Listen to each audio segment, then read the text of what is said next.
Next heading है work done during expansion.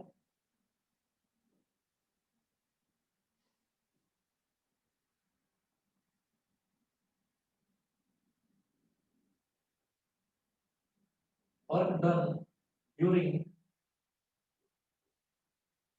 expansion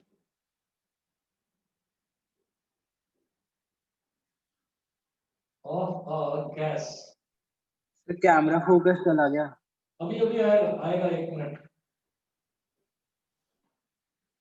work done during expansion, work done during expansion of a gas. जब कोई gas expand होती है तो work done कितना होता है? Work done during expansion of a gas, इसमें नोट करेंगे consider gas contained in a cylinder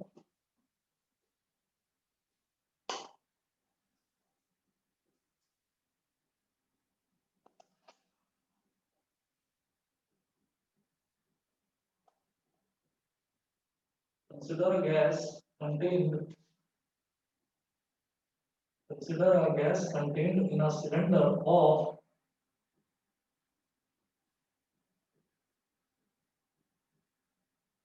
cross sectional area. Consider a gas contained in a cylinder of cross sectional area capital A, cross sectional area capital A, and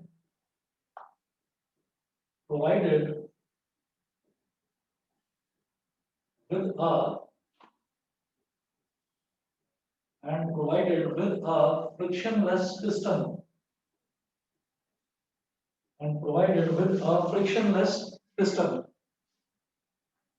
Full stop. Let P be the pressure of the gas.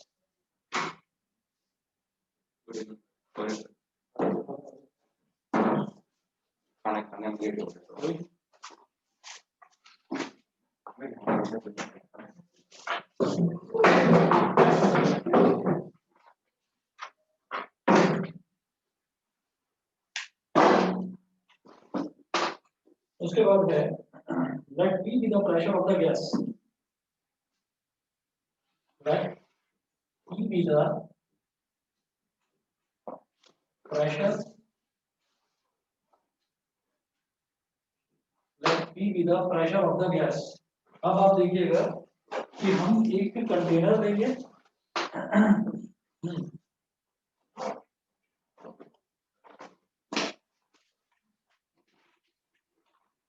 एक ये container है, इस container में हमने कहा कि कोई gas है,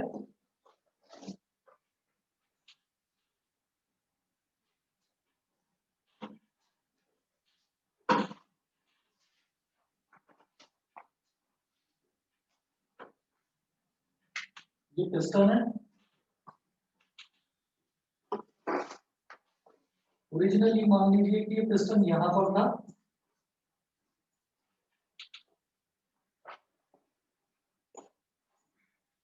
ओरिजिनली मान लीजिए कि ये पिस्टन यहां पर था और यहाँ अंदर एक गैस भरी हुई है, तो गैस एक्सपैंड हो गई है। तो जब गैस एक्सपैंड होगी तो गैस जब एक्सपैंड होगी तो गैस कुछ काम करेगी, कुछ वर्क डन करेगी गैस इस पिस्टन पर। इस पिस्टन को यहाँ से, ओरिजिनली पिस्टन यहाँ पर था, गैस जब एक्सपैंड हुई तो गैस ने इस पिस्टन को पुश करा ऊपर की तरफ, तो पिस्टन ऊपर की तरफ गया, तो गैस ने कितना काम करा, उस पिस्टन को ऊपर पुश करने में गैस ने कितना काम करा, ये देखना है आपको। तो तो हम ये कहेंगे कि यहां से लेकर यहां तक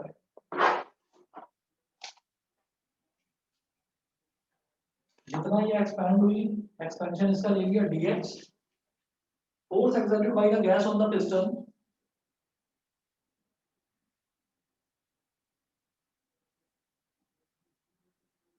force exerted by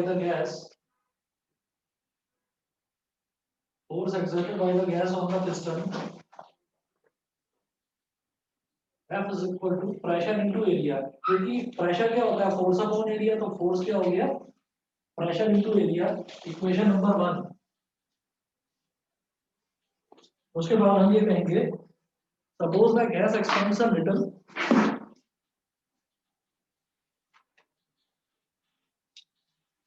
suppose the gas expends a little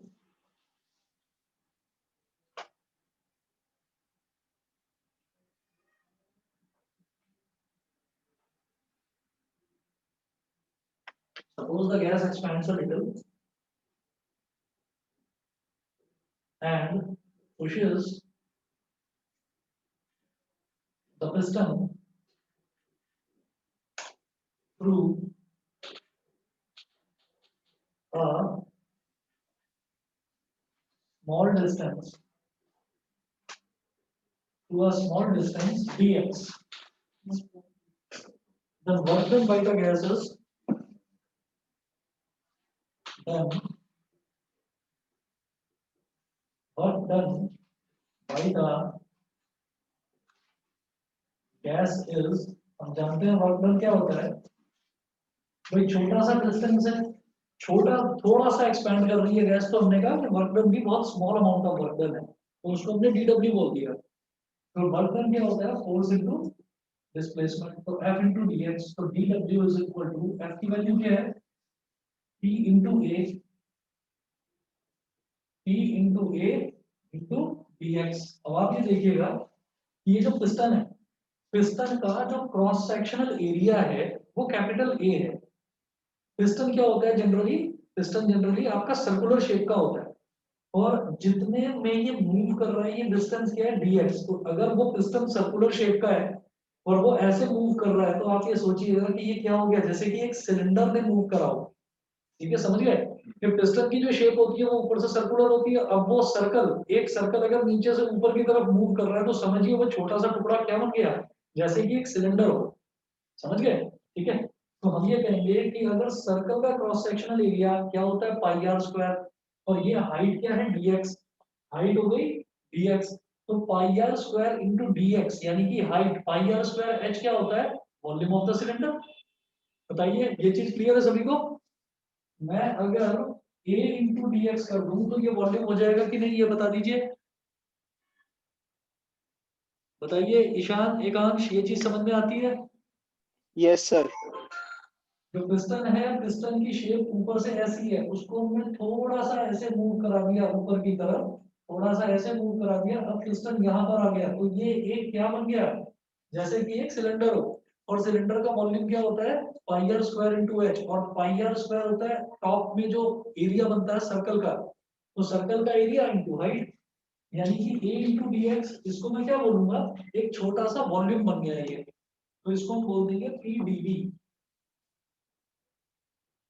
dw is equal to p dv, where dx क्या करेंगे वो, dx एक छोटा सा डिस्टेंस, इतना डिस्टेंस की पिस्टन ऊपर की तरफ मूव करा, ठीक है, क्योंकि गैस एक्सपैंड करे तो गैस ने पिस्टन को पुश करा ऊपर की तरफ।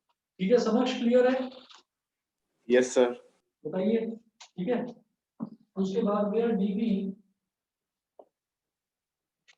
is equal to adx is the change in volume of the gas, change in volume of the gas। ये यहां से लेकर यहां तक इतना फैल गया, पिस्टन यहां से लेकर यहां तक ऊपर पहुंच गया, तो इसका मतलब गैस की वॉल्यूम इतनी ही एक्सपेंड हुई जितना वॉल्यूम पिस्टन ऊपर चला। ठीक है, अरे क्लियर है। हाँ, चलिए, तो ये dw is equal to pdv हो गया हमारे पास। अब हम ये कहेंगे total work done, therefore total work done by the gas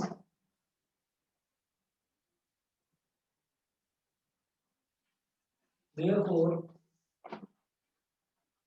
total work done by the gas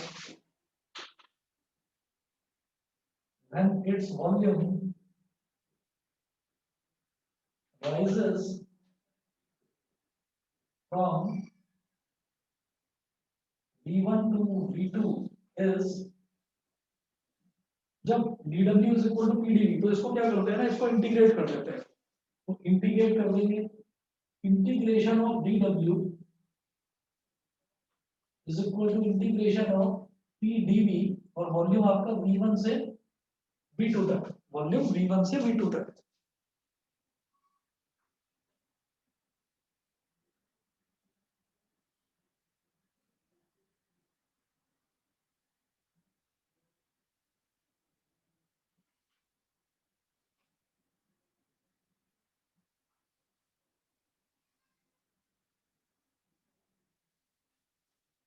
सभी को दिखाई दे रहा है?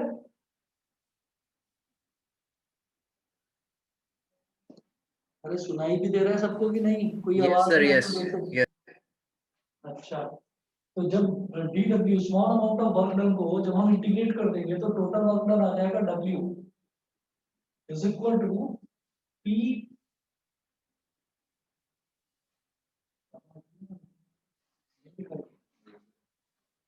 बेटा एक मिनट रुकिए जरा ना, कैमरा का रास्ता ये बस गड़बड़ हो गया मेरे से। सर रिवाइज सिलेबस में टॉपिक है work done during pension of death. ये लिखा हुआ नहीं है लेकिन इसकी ना जरूरत है आपको, जो आगे हम करेंगे ना प्रोसेस, उसमें जरूरत पड़ेगी,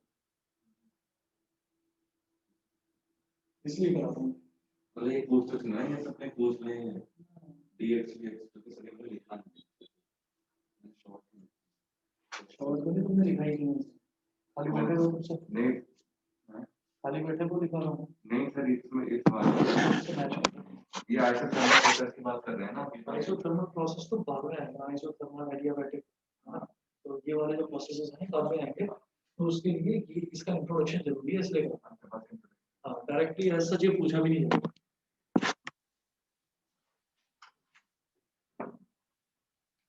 तो बेटा यहाँ से हमने कहा कि total amount of work done हो गया W और ये हो गया P, तो कांस्टेंट है तो P को बाहर निकाल दो, P integration V1 to V2 और dV, ये हो गया। अच्छा जी, इसके बाद नेक्स्ट लिखेंगे बेटा first law of thermodynamics, first law of thermodynamics.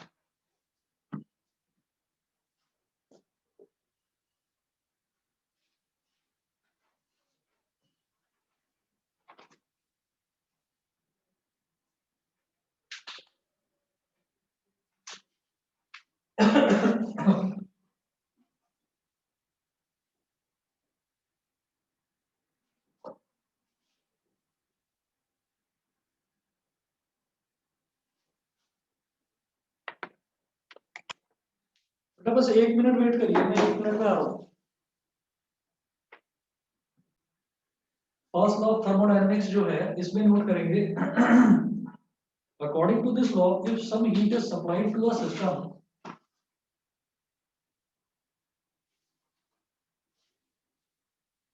according to this law if some heat is supplied to a system,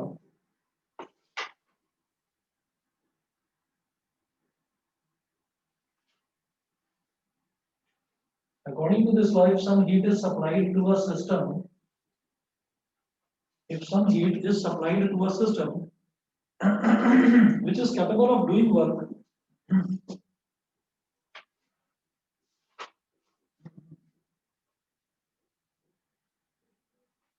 which is capable of doing work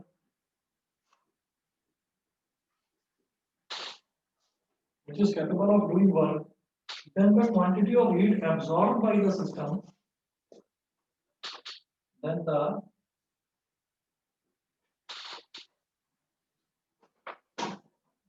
quantity of heat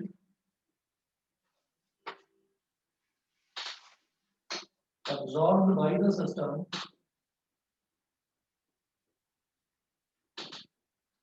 then the quantity of heat absorbed by the system will be equal to the sum will be equal to the sum will be equal to the sum of the increase in its internal energy will be equal to the sum will be equal to the sum of the increase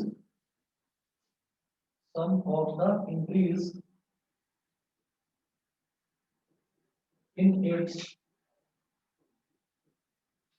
internal energy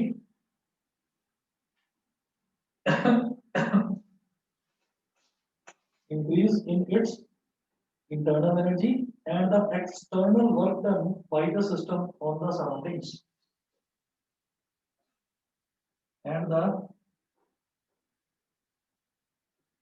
external work done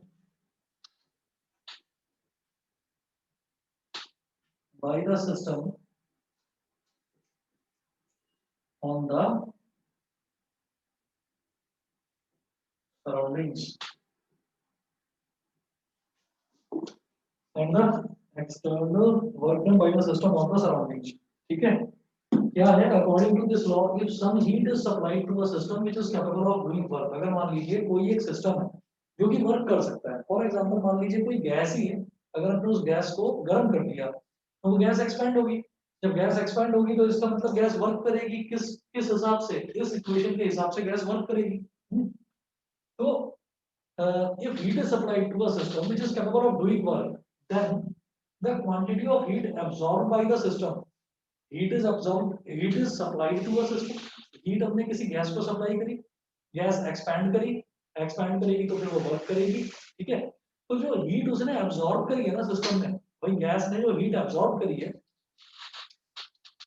that will be equal to the sum of increase in its internal energy. Internal energy क्या होता है, internal energy is equal to, ये कल हमने देखा था, is equal to internal molecular kinetic energy and molecular potential energy, यानी कि total internal energy plus external work done by the system on the surroundings.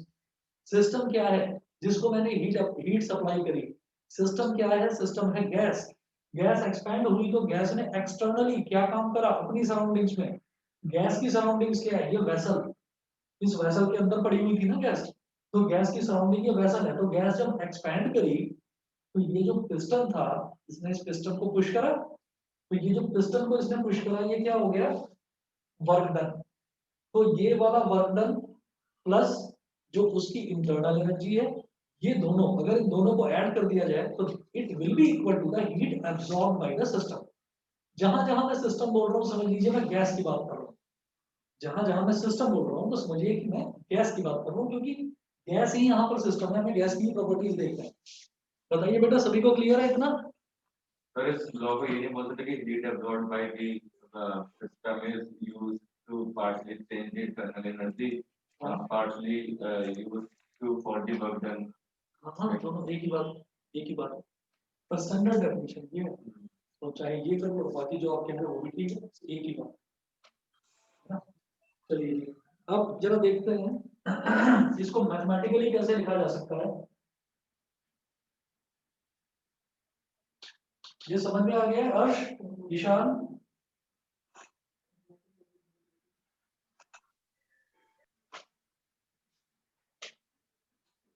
हर्ष मेरी आवाज आ रही है?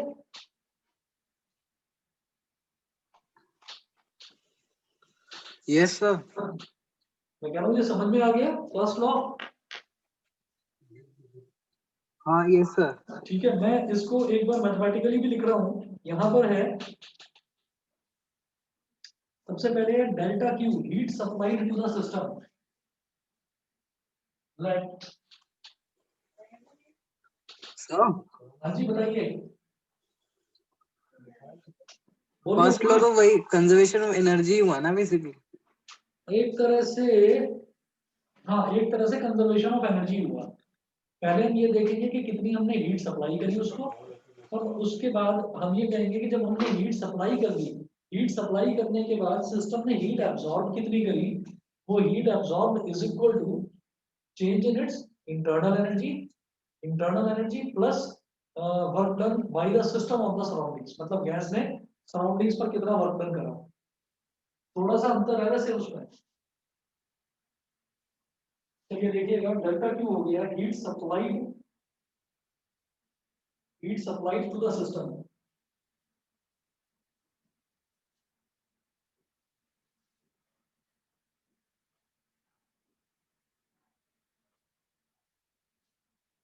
heat supplied to the system, heat supplied to the system, delta W work done by the system on the surroundings, delta W work done by the system on the surroundings। सही negative नहीं होगा, work done by the system. Work done by the system negative क्यों होगा? positive. Work done by the system तो positive ही होता है ना। Work done by the तो system work done on the system positive होता है ना। नहीं, on the उल्टा समझ रहे हो, work done by the system है पॉजिटिव, तो नहीं सर आपके work done by the system positive है, बेटा ऑन द सिस्टम नेगेटिव होता है, ठीक है।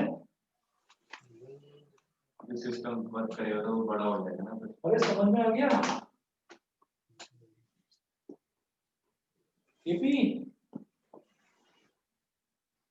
एपी पता नहीं सर, केमिस्ट्री से कंफ्यूज हो रहा है। अरे कंफ्यूज होने की जरूरत नहीं है, अलग थोड़ी होता होगा।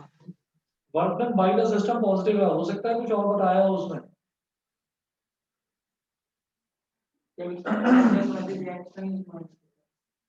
केमिस्ट्री मुझे पता नहीं। Work done by the system on the surroundings ये हो गया, और फिर उसके बाद में लिखेंगे डेल्टा यू। डेल्टा यू है change in internal energy of the system.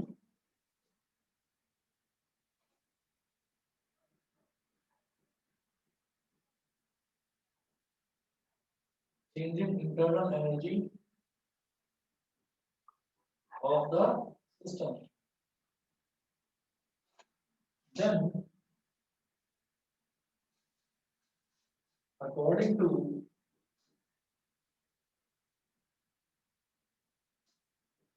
first law of according to first law of thermodynamics, delta Q is equal to delta W plus delta U. समझ गए? Heat supply to the system, अरे जितनी heat हम supply करेंगे system उतनी ही तो heat absorb करेगा, उसने हीट अब्सॉर्ब कर दी, ये हो गया work done by the system, ये हो गया change in internal energy of the system. इन दोनों का सम जो होता है इसी को हम बोल देते हैं फर्स्ट लॉ ऑफ थर्मोडायनेमिक्स, ठीक है। अच्छा हाँ सर, वो केमिस्ट्री वाले में वो अलग होता है, वो इसमें अलग दिखा रहा है। हाँ वो अलग होगा, वो मेरे को केमिस्ट्री का आइडिया नहीं है 11 12 की। चलिए जी, अब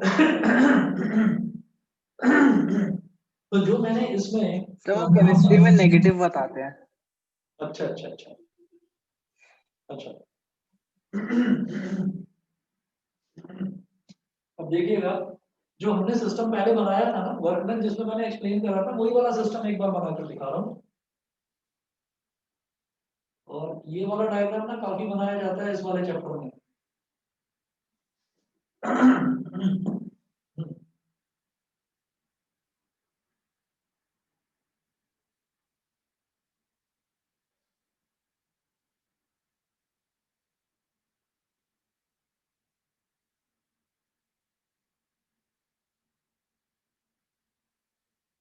तो ये पिस्टन है, और फिर वही चीज है कि यहाँ पर है गैस, ये इसने कितना डिस्टेंस इसको मूव करा दिया dx, इसका क्रॉस सेक्शनल एरिया पिस्टन का है a, ठीक है। और जो इसको ये हीट सप्लाई करी गई है, वो इस सिस्टम को जो हीट सप्लाई करी गई है, ये वेसल है, तो वेसल को कैसे हीट सप्लाई करेंगे, इसको गर्म कर देंगे, तो उस हीट को हमने बोल दिया डेल्टा क्यू, ठीक है। अब आप देखिएगा फिर वही चीज है कि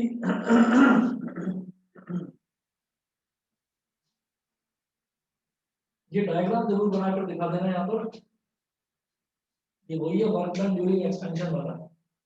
तो वर्क डन हम निकाल चुके हैं गैस का, हम जानते हैं गैस का वर्क डन क्या होता है, ये होता है dW is equal to PdV। तो dW का मतलब एक तरह से क्या हो गया, डेल्टा W, है ना। तो delta W is equal to P delta V, बस ये लिख लीजिए, हो गया आपका first law of thermodynamics.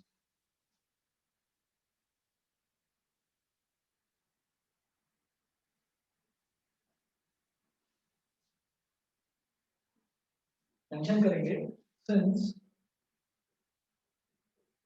delta W is equal to P delta V, therefore delta Q is equal to delta U plus P delta V। सिर्फ इतना है जी फर्स्ट लॉ ऑफ थर्मोडायनेमिक्स। उसके बाद हम मैंने आपको बोला था लास्ट चैप्टर में लिखा हुआ था एक टॉपिक था specific heat of a gas. Specific heat of a gas के बाद में वहां पर कोमा करके लिखा हुआ था सीपी कॉमा सीवी, और मैंने बताया था कि ये नेक्स्ट चैप्टर में मैं आपको करवाऊंगा। तो सीपी कॉमा सीवी जो था वो सीपी क्या होता है और सीवी क्या होता है वो आपको अब बताता हूँ। देखिए हमने करा था specific heat of a gas, तो ये डेफिनेशन तो वही है सेम जो हमने लास्ट चैप्टर में करी थी।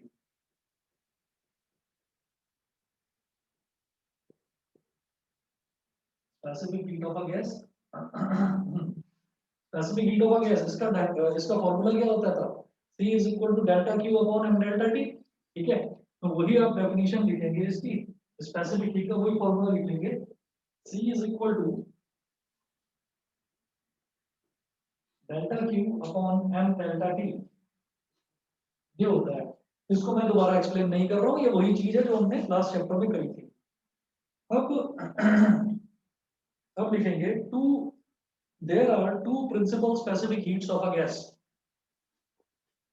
There are two principal मतलब major. There are two principal specific heats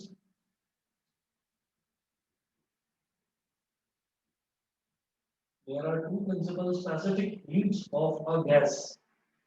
sir मेरे को बहुत समझ में नहीं आया आपका सर, वो क्या? Delta W equals to P delta V तो आ गया, हाँ, उसके नीचे क्या है सर? ये जो है फर्स्ट ऑफ थर्मोडायनेमिक्स, इसमें डेल्टा यू तो एज इट इज और डेल्टा डब्ल्यू की जगह पी डेल्टा वी लिखते हैं बस। ये रिलेशन दोबारा लिखिए, डेल्टा डब्ल्यू की जगह पी डेल्टा वी लिखिए, दैट्स इट।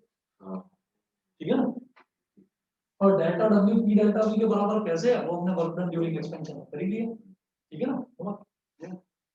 इसके बाद देखिए there are two principal specific heats of a gas. First है molar specific heat at constant volume. Molar specific heat, molar specific heat at constant volume.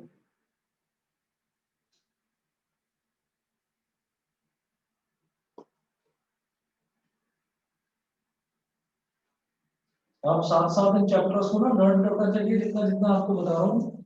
तो जैसे molar specific heat है, अगर याद हो आपको स्पेसिफिक हीट में तो यहाँ पर नीचे मास आता था, मोलर स्पेसिफिक हीट में स्मॉल एन आ जाता है, small N is number of moles. ठीक है, तो ये हो जाता था। तो molar specific heat at constant volume, this is called capital C और सबस्क्रिप्ट में वी, इसको बोल देते हैं कैपिटल सी और सबस्क्रिप्ट में वी, सीवी। ठीक, नोट करेंगे, it is defined as the amount of heat required, it is defined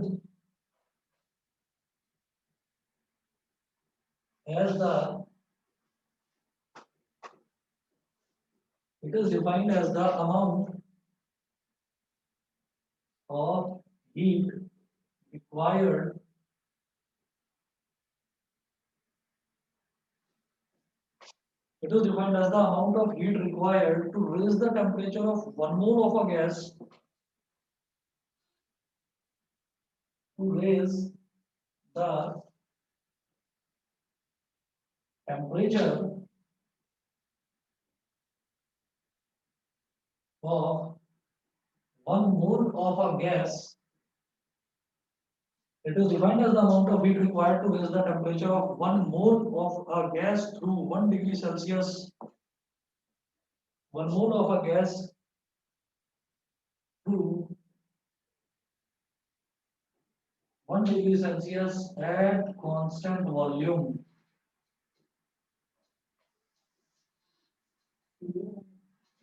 At constant volume, full stop. It is denoted by CV. It is denoted by CV. Full stop. ठीक है, ये तो हो गया CV। उसके बाद next है CP। आप समझ गए होंगे CP क्या होगा। CV मतलब एट कांस्टेंट वॉल्यूम, CP मतलब एट कांस्टेंट प्रेशर। और तो याद रखिएगा स्पेसिफिक हीट को स्मॉल सी से रिप्रेजेंट करते हैं और जहां पर मोलर स्पेसिफिक हीट होता है वहां पर कैपिटल सी। तो एनसीईआरटी में सी ना लेकर इन्होंने एस ले लिया।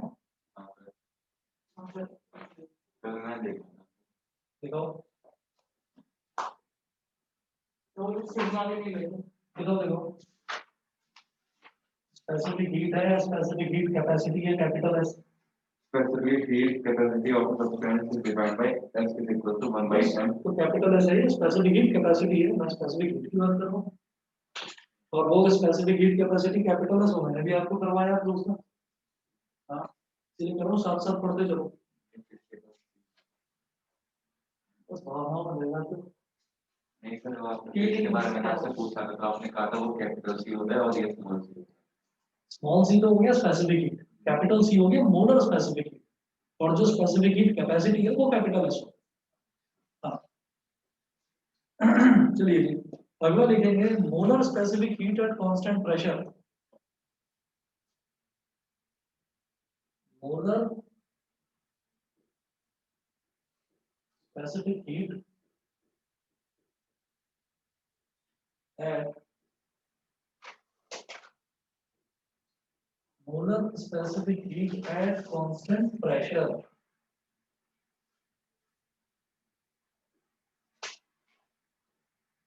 ये हो जाएगा कैपिटल सी और पी सबस्क्रिप्ट में पी, सी पी बोलेंगे इसको। It is defined as the amount of heat required to raise the temperature of 1 mole of a gas to 1 degree Celsius at constant क्या Solid pressure. प्रेशर। ठीक है, बहुत pressure है आजकल। It is defined as the amount of it is defined as the amount of heat required to raise the temperature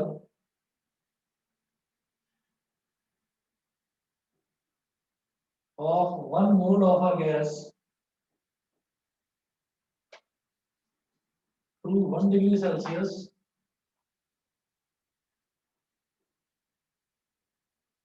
at constant pressure. At constant pressure. So it is denoted by Cp. अब सिर्फ और सिर्फ इसकी definition ही होती है syllabus में, ऐसा नहीं है कि Cp और Cv ही दे रखा हो, इन्होंने मेंशन नहीं करा है। लेकिन अगर ये जो मोलर स्पेसिफिक हीट है ना एट कांस्टेंट प्रेशर और कांस्टेंट वॉल्यूम, अगर ये सिलेबस में दे रखा है, इसका मतलब इन दोनों को यूज करके एक मेयर्स फार्मूला होता है, उसका डेरिवेशन बहुत इंपॉर्टेंट है, हो सकता है स्कूल में भी कराया गया हो। ठीक है, तो वो सिलेबस में मेंशन नहीं है, लेकिन करना जरूर है, याद रखना, पेपर में जरूर पूछा जाएगा। कंफर्म है।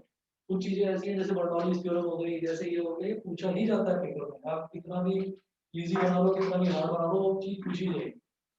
ठीक है, अब इसको बोलते हैं specific heat relation. Specific heat relation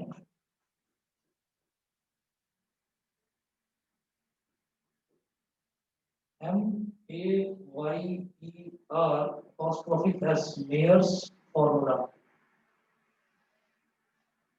Mayer's formula ये होता है Cp minus Cv is equal to R। हमें ये चीज प्रूव करनी है। ठीक है, तो लिखिएगा by using Mayer's formula, यहाँ पर मैं ब्रैकेट में लिख देता हूँ Cp minus Cv is equal to R, ये होता है। अब इस चीज को प्रूव करना है, तो लिखिएगा by first law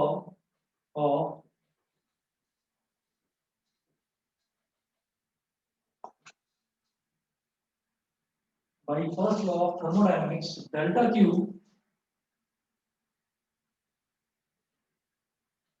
is equal to delta U plus delta W। delta Q is equal to delta U plus delta W। और delta Q is equal to delta U delta W क्या होता है P delta V, P delta V. ये हो गया।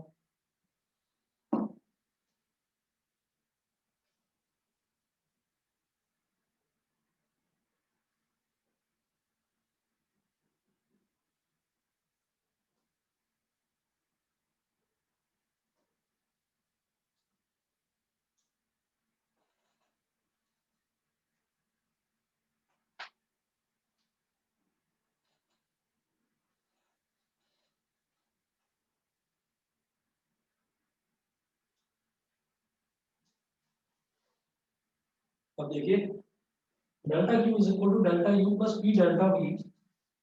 अब लिखेंगे if the heat delta Q is absorbed at constant volume,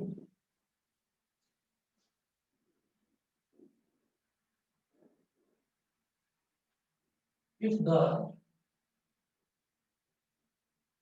heat delta Q is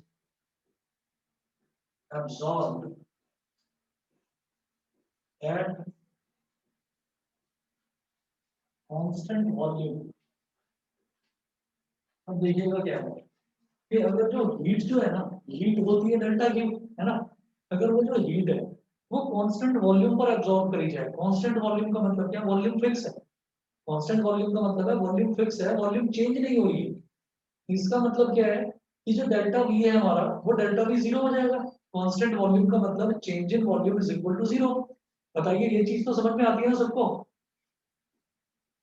समझ रहे हैं? ऐश्वर्या, अनुष्का बताइए।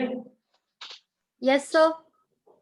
ठीक है ना, तो इन्होंने बोला if the heat delta Q is absorbed at constant volume, अगर डेल्टा क्यू जो हीट है अगर उसको कांस्टेंट वॉल्यूम पर एब्सॉर्ब करा जा रहा है तो चेंज कांस्टेंट वॉल्यूम का मतलब क्या है कि चेंज इन वॉल्यूम कुछ है ही नहीं, वॉल्यूम इज कांस्टेंट, यानी कि चेंज इन वॉल्यूम जीरो हो गया आपका।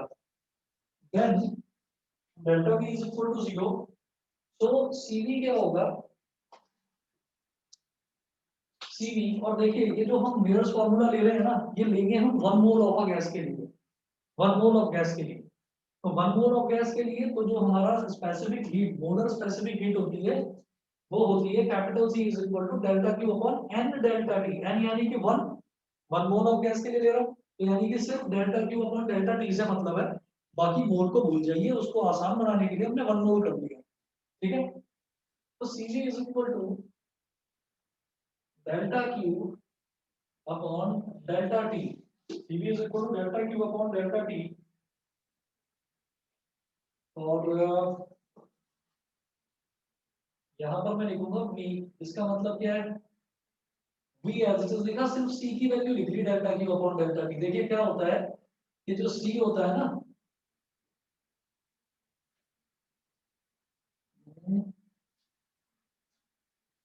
मैं इधर लिख रहा हूँ, c की वैल्यू होती है, कैपिटल C की वैल्यू होती है delta Q upon n delta T. हम एक मोल ले रहे हैं गैस का 1 मोल, तो n की वैल्यू 1 हो गई, तो c की जगह मैंने लिख दिया delta Q upon delta T. C की जगह मैंने लिख दिया delta Q upon delta T, और सब्सक्रिप्ट में v एज इट इज है ही, अपनी जगह है ही। ठीक है, उसके बाद मैं क्या करूंगा, उसके बाद में देखिएगा ये जो डेल्टा क्यू है इसकी जगह मैं लिख दूंगा delta U plus P delta we, delta U plus P delta we upon delta T. ठीक है, बट डेल्टा वी जीरो है तो डेल्टा वी को अगर जीरो डाल देंगे, delta U plus P into zero upon delta T, और यहाँ पर v आ ही रहा है, ये हो गया जीरो, तो ये आ गया delta U upon delta T और v। मतलब ये cv की value delta U upon delta T आ गई। ये बताइए ये समझ में आ गया, ये क्लियर है सभी को? सबस्क्रिप्ट में v लिखने का मतलब ये है कि वॉल्यूम को कांस्टेंट रखा है हमने। ठीक है, ये हो गया।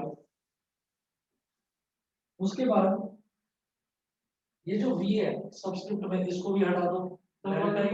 वॉल्यूम को कांस्टेंट माना है या वॉल्यूम को कांस्टेंट माना है और है वॉल्यूम को कांस्टेंट माना। माना नहीं, वॉल्यूम कांस्टेंट है। क्यों? क्योंकि मैं भी cv की बात कर रहा हूँ। CV का मतलब क्या है, ये molar specific heat at constant volume. तो कांस्टेंट वॉल्यूम मतलब वॉल्यूम कांस्टेंट रहेगी, क्योंकि मैं CV निकालूंगा, जब मैं CP निकालूंगा तो फिर वॉल्यूम वो प्रेशर कांस्टेंट रहेगा, और फिर उन दोनों से जो भी वैल्यू आएगी उससे फिर मैं CP और CV के बीच में कोई रिलेशन देखूंगा कि रिलेशन बन पा रहा है या नहीं बन पा रहा है। ठीक है ना? टेम्परेचर से वॉल्यूम चेंज होगा। हाँ, टेम्परेचर से वॉल्यूम चेंज होता है, लेकिन हमने कुछ कंडीशंस ऐसी ली हैं कि हम टेम्परेचर धीरे धीरे धीरे धीरे ऐसे बढ़ा रहे हैं तो उसका वॉल्यूम चेंज नहीं हो रहा है, वॉल्यूम कांस्टेंट है। तो इसका मतलब क्या है, हम डेल्टा V ले रहे हैं यानी कि स्मॉल चेंज इन वॉल्यूम, हम डेल्टा T ले रहे हैं यानी कि स्मॉल चेंज इन टेम्परेचर। तो इतना कम टेम्परेचर में चेंज करा गया है कि वॉल्यूम में कोई चेंज ही नहीं हुआ, मतलब वो limit tends to zero. Limit tends to zero, वही वाली काम। ठीक है ना? अब आप देखिएगा, मैंने यहाँ से सबस्क्रिप्ट V हटा दिया तो एक लाइन लिखेंगे आप, ऐसा मैंने क्यों करा है? लिखेंगे we have dropped the subscript V because internal energy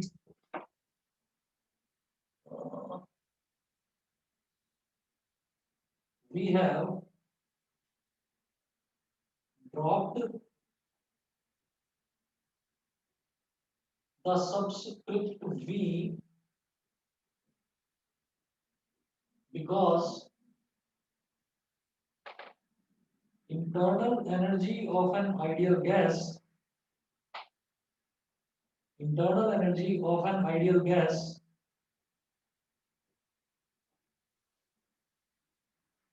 depends only on temperature, depends only on temperature।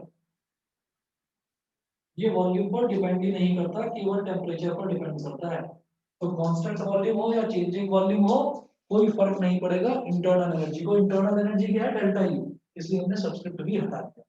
Subscript भी सिर्फ बार बार ये लिख रहे हैं, सिर्फ ये बताने के लिए है कि volume should be constant, volume में कोई चेंज मत कर देना। ठीक है, चलिए जी, ये तो हो गया हमारा सीवी। ठीक, सीवी हुआ। अब मैं फर्स्ट लॉ ऑफ थर्मोडायनामिक्स को यूज करके हमने सीवी की वैल्यू निकाली है। अब देखेंगे,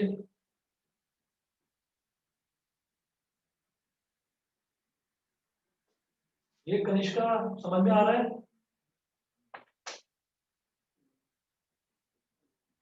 कनिष्का, ध्रुव, बताइए, क्लियर है इतना?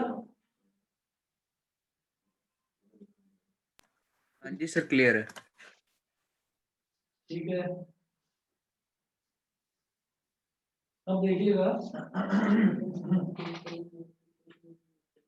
अब हम कहेंगे कि अगर जो हीट है, अगर वो कांस्टेंट प्रेशर पर एब्जॉर्ब करी जाए तो now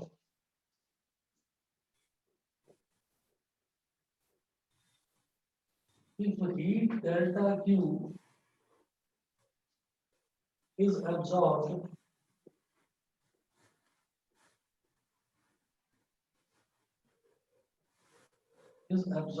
at constant pressure, constant pressure यानी कि molar specific heat at constant pressure की बात करी जा रही है, सीपी की बात करी जा रही है। तो सीपी इज इक्वल टू फिर वही delta Q upon delta T eight constant pressure, यानी कि पी आ गया यहाँ पर। अब by using first law of thermodynamics मैं क्या करूंगा, वही काम करना है कि डेल्टा क्यू की जगह लिख देंगे delta U plus P, delta P लिखिएगा, delta U plus P delta P upon delta T. हाँ, पी स्प्लिट कर लीजिए अलग अलग,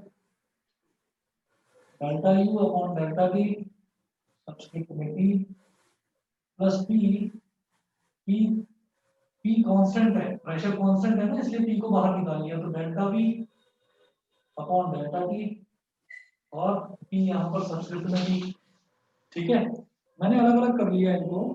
अब हम कहेंगे कि जो delta U upon delta T है, इसके सब्सक्रिप्ट में से मैं पी काट दूंगा, हटा दूंगा। क्यों? Because internal energy of an ideal gas depends only on temperature, वो प्रेशर पर डिपेंड नहीं करती। प्रेशर कांस्टेंट हो वैल्यू हो, उससे कोई फर्क नहीं पड़ता। तो हम ये कहेंगे कि ये हो गया delta U upon delta T, और हमने पी हटा दिया यहाँ से, plus P delta we upon delta T, यहाँ सब्सक्रिप्ट में बी लगा देगा। ठीक है, और अब मैं ये देखूंगा कि अगर यहां से मैंने CV की वैल्यू निकाली है और यहां से मैंने CP की वैल्यू निकाली है, तो देयरफॉर CP माइनस CV, आप CP में से CV को सब्ट्रैक्ट करने की कोशिश करो, तो देखिए क्या आएगा, delta U upon delta T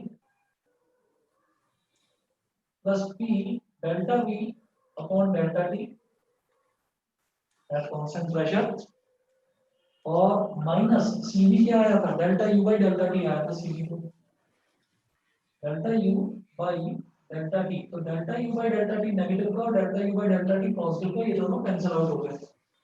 ठीक है, यहां से बेटा यहां तक बता दो सबको क्लियर है? तनिष्का, ईशान, ध्रुव,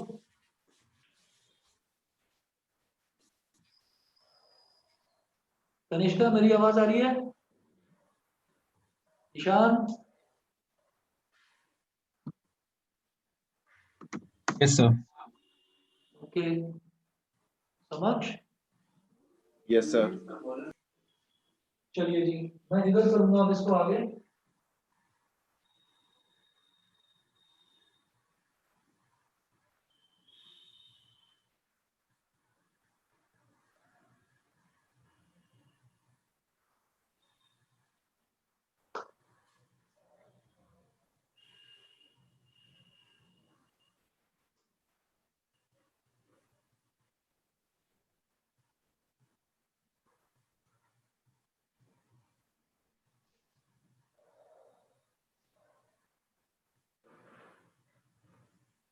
अब देखिएगा CP माइनस CV हो गया P delta V by delta T is equal to P delta V by delta T at constant pressure, ये हो गया।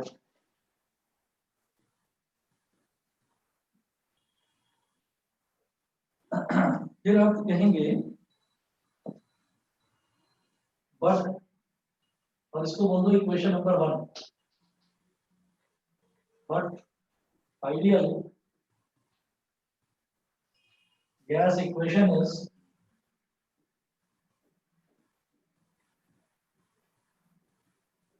PV is equal to mRT। फिर आप लिखें इसमें since number of moles is equal to 1, मैंने number of moles यहाँ पर 1 लिया है तो m की वैल्यू 1 हो गई, तो PV is equal to RT, PV is equal to RT। अब क्या करेंगे,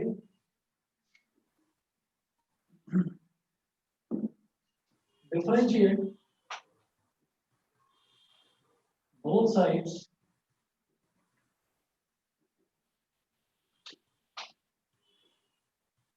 with respect to capital T, दोनों तरफ आप कैपिटल T के रिस्पेक्ट में डिफरेंशिएट कर दीजिए। तो अब आप ये देखो कि यहाँ पर P और V दो अलग अलग चीजें हैं, कि प्रेशर है और वॉल्यूम है ना, दो अलग अलग चीजें हैं, तो एक बार में एक को ही कांस्टेंट रखूंगा, दूसरे को वेरी करेंगे। तो हम क्या करेंगे, पहले प्रेशर को एज दे दिया और ये वॉल्यूम को टाइम इसके टेम्परेचर के रिस्पेक्ट में डिफरेंशिएट करा dV बाई dt। ये क्या है, प्रोडक्ट रूल ऑफ डिफरेंशिएशन।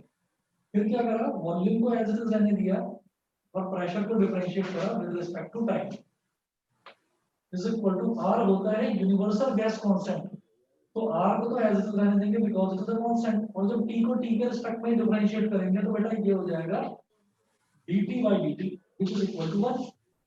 भाई अगर मैं x को x के रिस्पेक्ट में ही डिफरेंशिएट करता हूं तो 1 आता है हमेशा, तो इसलिए dt बाई dt तो है हमेशा हमारा 1 ही आएगा, तो ये तो कैंसिल होकर 1 हो गया।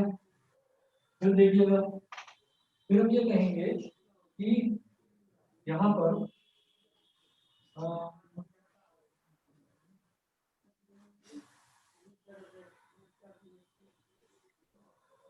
अब आप एक काम करिए, now if pressure capital P is constant, अगर प्रेशर कैपिटल P कांस्टेंट हो जाए तो क्या होगा, ये कांस्टेंट है, बाहर निकला हुआ है, ठीक है। dv by dt plus volume है, बाहर निकला हुआ है, लेकिन प्रेशर कांस्टेंट है, तो कांस्टेंट का डिफरेंशियल क्या होता है बताएंगे? जीरो। जीरो। तो अगर प्रेशर कांस्टेंट है, तो इसका डिफरेंशियल क्या हो जाएगा? जीरो। तो v into जीरो और इज इक्वल टू, यहाँ तो कांस्टेंट टर्म r बची ही थी, तो जब प्रेशर कांस्टेंट है ना, तो यहाँ पर सब्स्टिट्यूशन v लिख दूंगा, और dt को मैं डेल्टा v लिख सकता हूँ और dt को मैं डेल्टा t लिख सकता हूँ। It implies that p delta v upon delta v upon delta t at constant pressure is equal to r। मेरी बात समझ में आ गई? बताइए बेटा, क्लियर है सभी को? ऐश्वर्या, अनुष्ठा, हर्ष, ईशान, Yes, sir. समझ गए? Yes sir. ठीक है, अभी देखिएगा नेक्स्ट मुझे क्या करना है इसमें, ये मिटा रहा हूँ यहाँ से। ये जो इक्वेशन वन है, इसमें इक्वेशन वन में इसकी वैल्यू आप सब्स्टिट्यूट कर दीजिए, हो गया relation gas formula prove.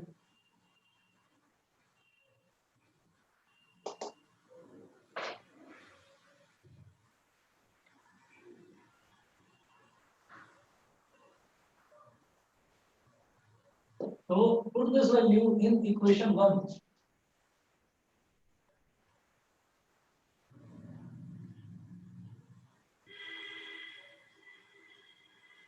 Put this value in equation 1.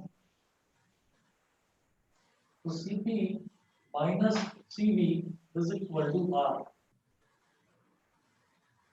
This proves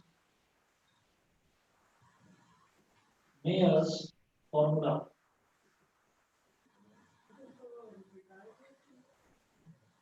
This proves Mayer's formula.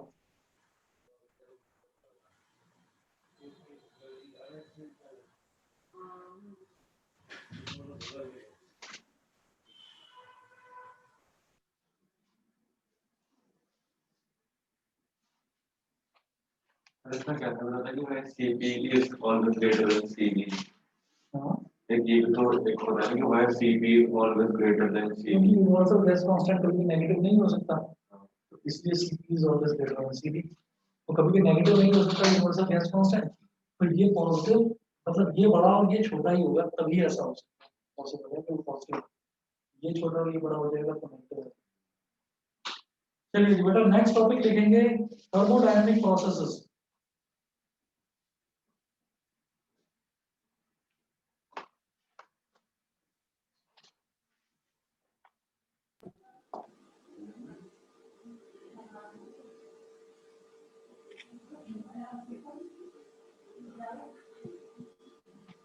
Thermodynamic processes में आप लिखेंगे different types of thermodynamic processes are as follows.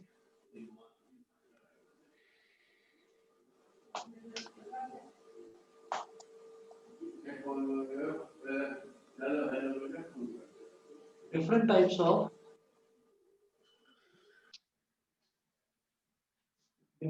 of thermodynamic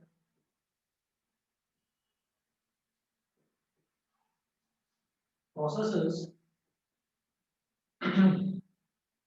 are as follows. First है isothermal process.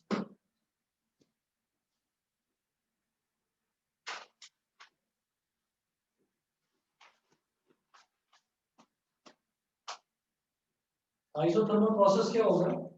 It is a thermodynamic process which occurs at constant temperature. It is a thermodynamic process which occurs at constant temperature.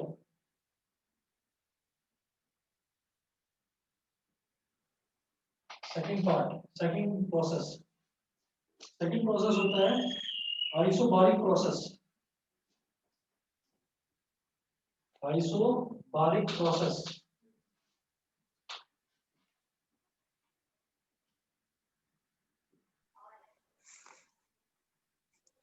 Pressure constant. It is हाँ ठीक है, it is a thermodynamic process which occurs at constant pressure। Iso thermal में temperature constant रहेगा, isobaric में pressure constant रहेगा।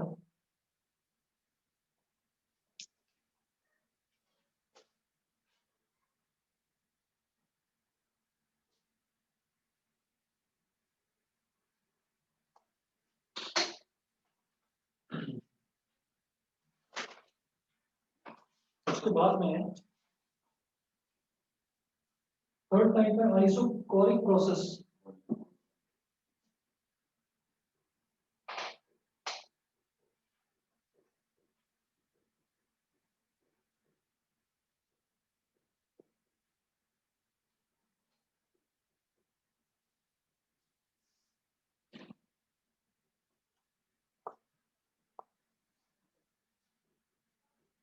It is a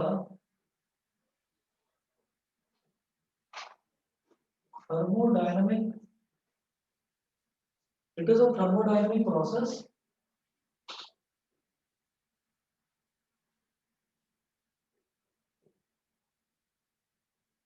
which occurs at constant volume. Fourth, adiabatic process. हाँ, क्या करो?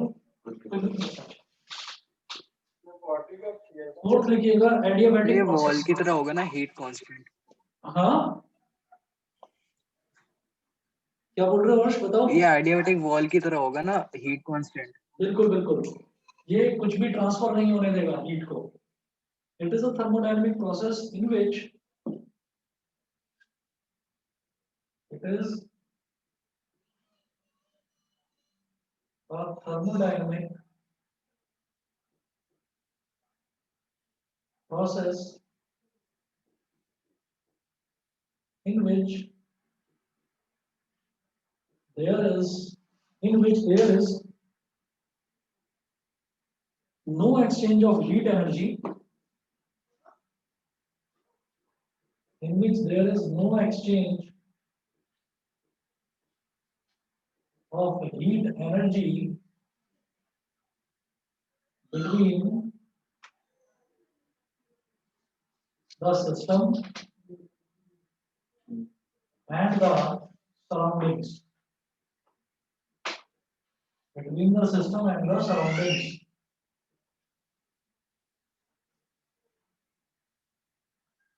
ये एक ऐसा थर्मोडायनेमिक सिस्टम है, इसमें सिस्टम और सराउंडिंग्स के बीच में किसी भी तरीके का हीट एक्सचेंज नहीं होगा।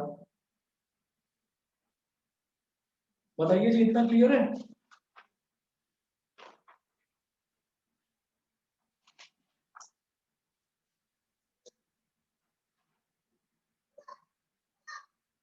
इतना सभी को क्लियर है? चले आगे। Yes, sir. ठीक है जी, बाकी तो सर हाँ सर बिल्कुल। इंस्टेंट रिप्लाई है।